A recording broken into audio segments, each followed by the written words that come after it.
Salam berjumpa kembali, teman-teman sekalian, sahabat-sahabat, saudara-saudari, Bapak Ibu yang terkasih dalam Tuhan.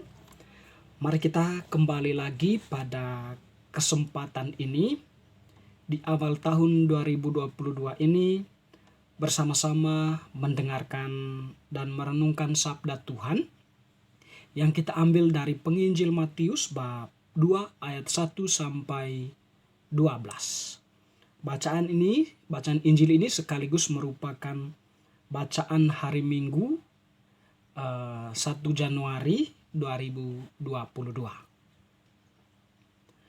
Orang-orang Majus dari timur. Sesudah Yesus dilahirkan di Betlehem di tanah Yudea pada zaman Herodes, datanglah orang-orang Majus dari timur ke Yerusalem dan bertanya-tanya, di manakah dia, raja orang Yahudi yang baru dilahirkan itu? Kami telah melihat bintangnya di timur, dan kami datang untuk menyembah dia. Ketika Raja Herodes mendengar hal itu, terkejutlah ia beserta seluruh Yerusalem.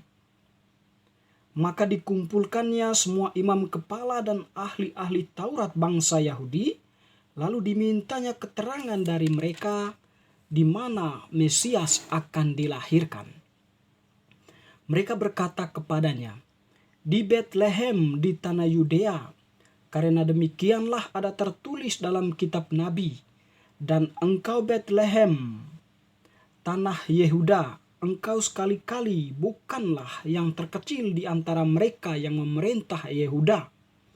Engkau sekali-kali bukanlah yang terkecil di antara mereka yang memerintah Yehuda, karena daripada mula akan bangkit seorang pemimpin yang akan menggembalakan umatku Israel.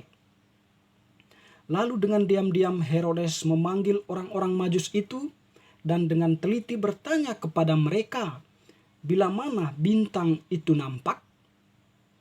Kemudian ia menyuruh mereka ke Betlehem, katanya, pergi dan selidikilah dengan seksama hal-hal mengenai anak itu, dan segera sesudah kamu menemukan dia, kabarkanlah kepadaku supaya aku pun datang menyembah dia.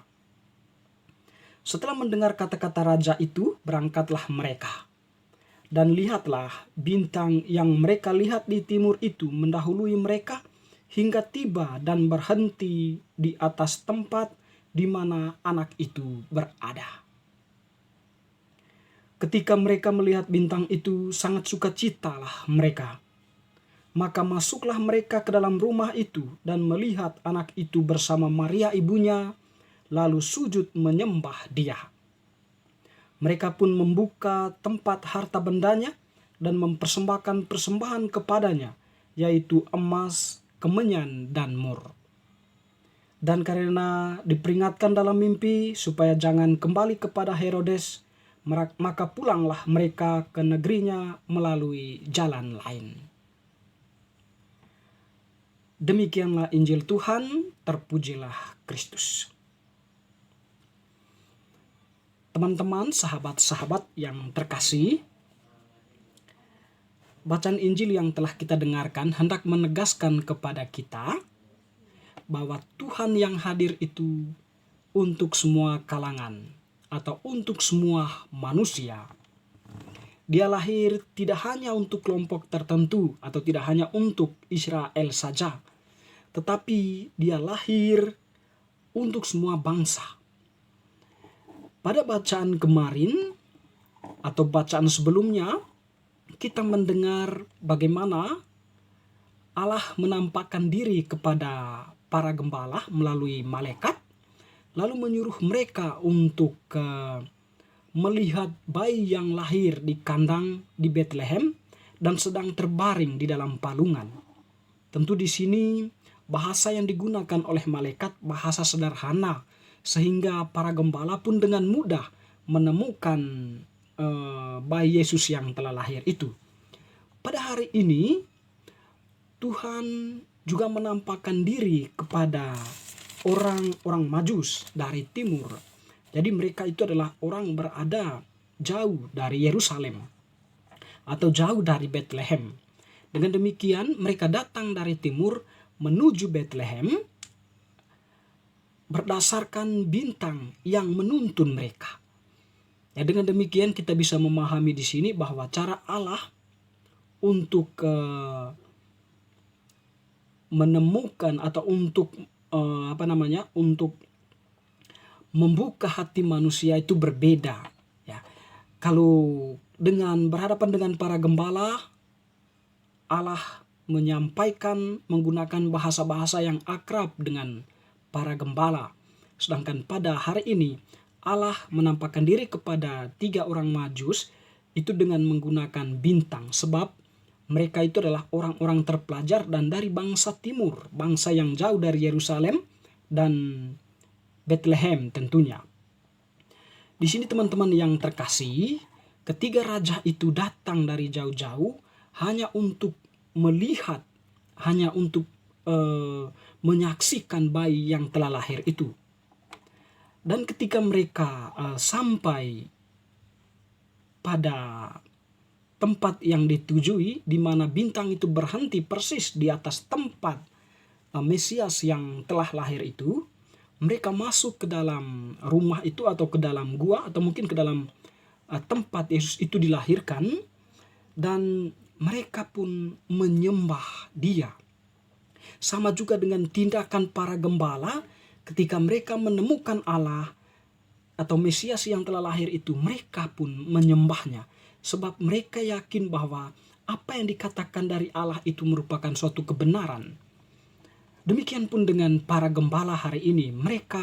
Ketika mereka menemukan Mesias yang lahir, mereka sujud menyembah, lalu mempersembahkan persembahan mereka berupa emas, mur, dan kemenyan. Jadi ketiga gembala itu adalah Kaspar, Melkior, dan Baltasar. Ya. Jadi mereka itu orang yang memiliki pendidikan yang tinggi. Dan tentu di sini ketika mereka berhadapan dengan Mesias, mereka tidak menunjukkan diri sebagai orang-orang yang terpelajar atau sebagai orang-orang yang memiliki status sosial yang tinggi karena mereka adalah raja, tetapi mereka merendahkan diri di hadapan Allah yang sudah menuntun mereka menuju kebenaran atau yang sudah menuntun mereka kepada Yesus yang telah lahir itu. Tentu yang dikedepankan oleh mereka di sini adalah keterbukaan hati mereka menemukan Allah, atau keterbukaan hati mereka menemukan Mesias yang telah lahir itu di tempat yang sederhana. Teman-teman yang terkasih, dari para gembala ini, para gembala maupun dari ketiga Majus dari raja ini, kita diajarkan berkaitan dengan keterbukaan hati, bahwa Allah itu senantiasa menuntun kita. Kalau dalam konteks para Majus dari timur, mereka dituntun oleh bintang sampai menemukan Allah yang telah lahir, kita pun senantiasa juga dituntun oleh Allah, mungkin melalui pengalaman-pengalaman kehidupan kita. Jadi kita diajak untuk masuk ke dalam diri, melihat semua pengalaman hidup kita, pengalaman yang menyenangkan maupun pengalaman-pengalaman penderitaan yang kita alami itu, ada nilai yang mau diajarkan oleh Allah, atau ada nilai, ada pesan yang mau disampaikan oleh Allah kepada kita. Nilai itulah yang memang kemudian menjadi pegangan bagi kita untuk bertindak lebih baik, atau untuk bertindak sesuai dengan apa yang menjadi kehendak Allah. Yang kedua, mungkin kita belajar berkaitan dengan kerendahan hati dan kerendahan diri, di mana kita tadi melihat bagaimana para raja atau Majus, orang ketiga raja dari timur itu ya, meskipun mereka memiliki pendidikan yang tinggi, tetapi mereka di hadapan Allah merendahkan dirinya, lalu kemudian sujud menyembah Allah. Kita pun diajak sedemikian rupa bahwa di hadapan Allah kita tidak boleh menyombongkan diri, tetapi merendahkan diri, sebab kita ini di hadapan Allah hanyalah setitik debu yang tidak mempunyai apa-apa. Ketika kita meninggikan diri, kita itu seolah-olah menjadi raja yang tidak mempunyai nilai kebaikan, atau yang tidak disentuh oleh bintang yang bercahaya atau tidak mau membuka hati untuk menemukan Allah yang telah lahir itu. Kita diajak untuk rendah diri di hadapan Allah, menyembah Dia selalu, dan juga taat kepada apa yang menjadi kehendak-Nya. Teman-teman yang terkasih, semoga teladan dari ketiga raja dari timur ini, para Majus ini, juga sekiranya menjadi sebuah pegangan bagi kita untuk senantiasa terbuka terhadap Allah yang mau lahir dalam kehidupan kita, terbuka terhadap Allah yang mau menuntun kita melalui pengalaman-pengalaman kita kepada suatu nilai yang lebih tinggi, dan juga merendahkan diri di hadapan Allah sebagai manusia yang lemah, sebagai manusia yang tercipta oleh Allah sendiri, sebagai manusia yang takut akan Allah dan mau memasrahkan diri kepada Allah, membiarkan Allah berkarya dalam diri kita masing-masing. Semoga